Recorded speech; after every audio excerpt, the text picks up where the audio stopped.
Lilis, Bayu, Tomo, Galang. Mitha berteriak, "Aku di sini, aku datang untuk kalian."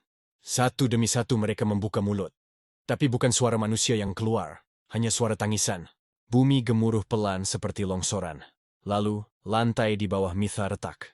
Dari celahnya muncul tangan besar bersisik, menarik tubuh Mitha jatuh ke kedalaman yang lebih dalam. Dan di dasar tempat itu, berdiri sosok hitam raksasa. Kepalanya menjulang menembus langit kelam, badannya diselimuti kabut. Matanya banyak berputar-putar di seluruh tubuhnya. Akhirnya kau datang. Itu bukan genderuwo, bukan jin biasa. Itu penjaga gerbang jiwa, makhluk yang hanya bangkit jika pintu ketiga dibuka. Bawa mereka, tapi tinggalkan bayanganmu, karena semua yang kembali dari sini tak akan pernah utuh. Tiba-tiba tubuh Mitha terbelah secara roh. Ia melihat dirinya sendiri berdiri, tapi juga terbaring. Mitha mengerti. Untuk menyelamatkan jiwa-jiwa yang tertinggal, ia harus mengorbankan sebagian dari dirinya. Bagian yang paling gelap. Bagian yang paling manusiawi. Rasa takut, ego, dan kemarahan. Ia mengangguk. Sosok penjaga mengangkat tangannya dan jiwa-jiwa yang hilang mulai bercahaya. Satu persatu, roh Danu, Lilis, dan lainnya bergerak naik, keluar dari gua. Gerbang batu di atas gunung terbuka perlahan. Di luar, Pak Warso melihat cahaya muncul dari celahnya. Dan sesosok perempuan melangkah keluar, bajunya robek, wajahnya pucat. Tapi matanya tenang. Itu Mitha. Tapi, bukan Mitha yang sama.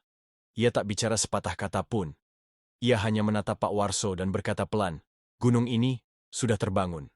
3 hari setelah Mitha keluar dari gerbang ketiga, kabut aneh mulai turun ke desa-desa di kaki Gunung Guntur.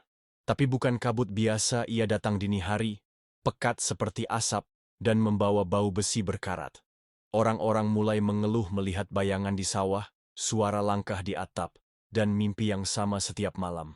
Sebuah mata raksasa yang mengawasi dari langit. Pak Warso, yang kini lumpuh separuh tubuh setelah insiden di puncak, memberi peringatan terakhir kepada para warga. Gunungnya tak lagi tidur. Dan yang bangkit, bukan cuma arwah. Di sisi lain, Mitha kini tinggal sendirian di rumah peninggalan orang tuanya. Ia tak pernah tidur, tak pernah makan, tapi tubuhnya tetap utuh. Kadang terlihat berdiri menghadap ke arah gunung sepanjang malam, membisikkan doa dalam bahasa yang tak dikenal. Hingga pada malam keempat, kabut turun lebih cepat. Dalam waktu 10 menit, seluruh desa diliputi pekatnya. Lampu padam, anjing menggonggong, lalu diam mendadak.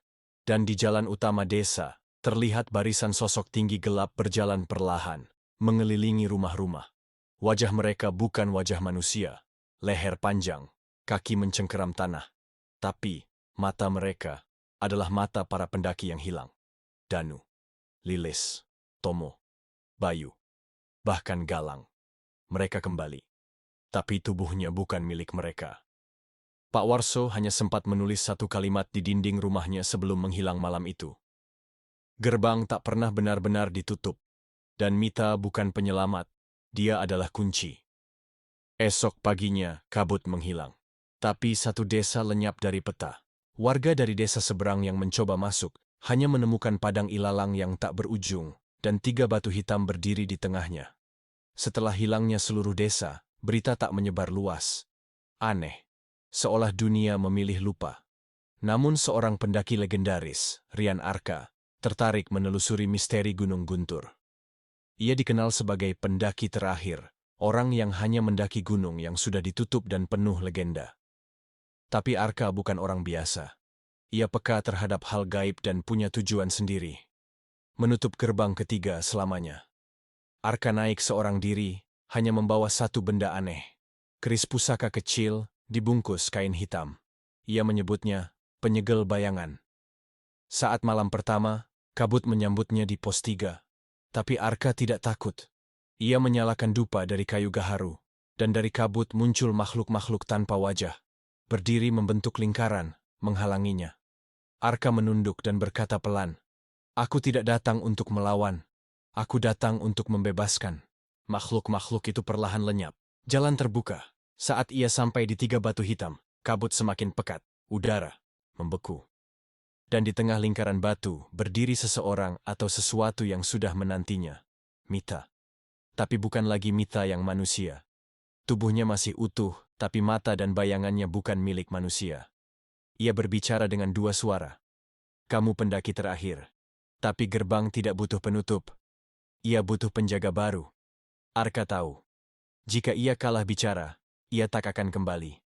Maka ia menusukkan keris ke tanah di antara tiga batu, dan mulai membaca mantra penutup dari gurunya. Tapi tanah bergetar. Gerbang ketiga terbuka sepenuhnya. Dari dalamnya, keluar sosok yang tak bisa digambarkan, sebagian kabut, sebagian akar, sebagian suara tangisan. Itulah yang terjaga di dalam. Makhluk tua dari zaman sebelum manusia, yang selama ini bersemayam di perut Gunung Guntur. Ia menyapa Arka dengan ribuan suara. Kamu datang dengan cahaya, tapi takkan pulang membawa tubuh. Saat itu, Arka membuat pilihan. Ia mencabut kerisnya dan menusukkannya ke dadanya sendiri, menjadikan tubuhnya wadah terakhir untuk mengunci gerbang. Ledakan cahaya membelah kabut, gerbang berderak. Batu-batu runtuh, suara lenyap, kabut sirna, dan Gunung Guntur kembali sunyi. Bertahun-tahun kemudian, jalur pendakian Gunung Guntur kembali dibuka. Tapi ada satu larangan tak tertulis, jangan berkemah di sekitar tiga batu. Karena kadang saat malam turun, terdengar suara langkah berat. Dan suara perempuan berbisik, pendaki terakhir belum pulang, tamat.